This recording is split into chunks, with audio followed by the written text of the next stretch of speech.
When you hear the name Chorão, what's the first thing that pops into your head? For a lot of people, it's the frontman of Charlie Brown Jr., right?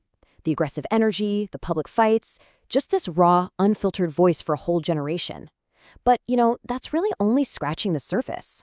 The guy behind that microphone was in a constant war with himself, and that battle pretty much defined his entire life, his music, and yeah, his really tragic end.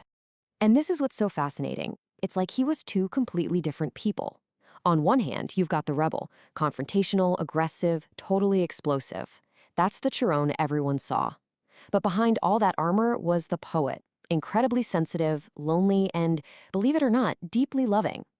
So what we're going to do is peel back those layers and really try to get to the heart of the guy caught right in the middle of these two extremes.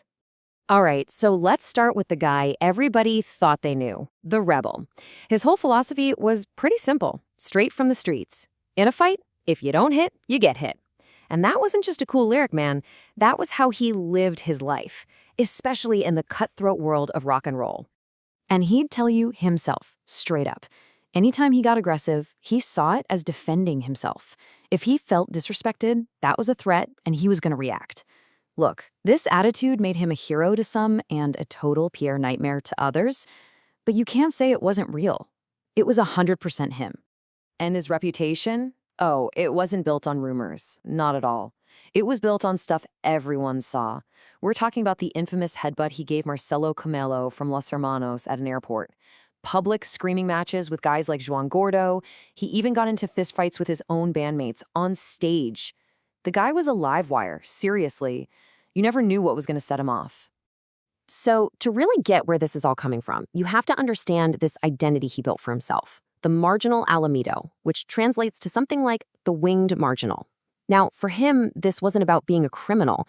It was about being an outsider, a gangster poet standing against a world he thought was fake. It was kind of his way of justifying that whole us against the world thing he had going on. But all that fighting, that constant need to be on the defensive, it really makes you wonder, right? What was he protecting so fiercely? What was so fragile inside that he needed to build this fortress around himself? Well, the answer is behind that armor. And this is where the whole story flips. The people who were closest to him, they all say the exact same thing. That whole tough guy act, it was a shield. Just a big, heavy, exhausting shield he built to protect this super sensitive guy from a world he just found, well, overwhelming.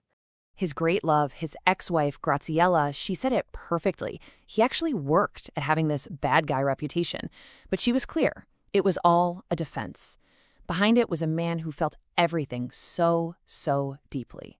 And that's the key right there. The aggression wasn't who he was. It was just the wall he built around who he was. So if he couldn't show that soft side in person, where did it all go? It went straight into his lyrics. And that's the huge paradox of Charlie Brown Jr., isn't it? The voice you hear is this aggressive bark, but the words are these raw, open confessions. He was writing about emptiness, about feeling lost, about this constant fear of not being loved. His notebook was the one place that shield ever came down.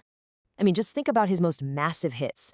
For millions of us, songs like Dias de Luta, Dias de Gloria are these anthems of resilience, right?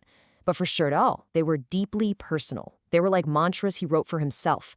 It was basically his own form of therapy set to a killer riff. He wasn't just singing to us. He was singing to convince himself that there could be glory after the struggle. He was literally writing antidotes for his own sadness. And for a long, long time, he had something or someone that kept him steady in the middle of that storm. He had an anchor. And that was his relationship with Graziella, or Grazon, as he always called her. She was his muse, his rock, the only person who really saw past that shield. But when he lost that anchor, the storm finally won. Their whole story really mirrors his career arc. They meet way back in '94, before all the fame, and she becomes his emotional bedrock. But then the band just explodes in the 2000s, and with that fame comes all this pressure. His drug use goes from being something on the side to a massive problem. And finally, after 15 years in 2012, she has to make this heartbreaking choice to leave. She just couldn't watch him destroy himself anymore. And her leaving was really the final domino to fall. His father's death back in 2000 left this hole he could never fill. His addiction got worse and worse, becoming a crutch for all that pain. And then, losing Grayson, that just set him completely adrift. In those last few months, he was totally alone, just a ghost in hotel rooms, eaten up by paranoia. He was only 42 years old. And on March 6, 2013, it was all over. He was found alone in his apartment. Now, the official report says an accidental overdose of cocaine, but that's just a clinical term for a much, much deeper tragedy. Everyone who knew him, everyone who really got him, they knew what happened. Chorão died of sadness. The drugs were just how it happened. So, after all that, what's his legacy? I think it all comes down to one of his most iconic lines. Those who are real know who is fake. Because if Chorão was anything, he was painfully, brutally, and uncompromisingly real. He put every single flaw, all his anger, all his heartbreak, right out there for everyone to see. And that's exactly why he still matters so much today. He was the unfiltered voice for a whole generation's fears and frustrations. He proved you could be a rebel and still be sensitive. And his life, tragically, is a powerful cautionary tale about mental health. In this world where everything feels so fake and polished, he's a symbol of what it means to be raw and authentic. And let's be real about the context. Back then, that whole self-destructive rock star thing was almost romanticized. Guys especially were taught to just bury their depression under anger. Chorão was a product of that world. Today, thankfully, we're starting to see it differently. We know live fast, die young isn't cool. It's a tragedy that can be avoided. We're actually talking about mental health now and telling people it's okay to ask for help instead of just hiding the pain. In the end, Chorão's story makes us ask a question, not just about him, but about all of us. He lived his whole life behind that shield, and the tragedy is he couldn't figure out how to put it down. And it leaves you wondering, doesn't it? What truth, what vulnerability, what poetry is hiding behind the face that we decide to show the world?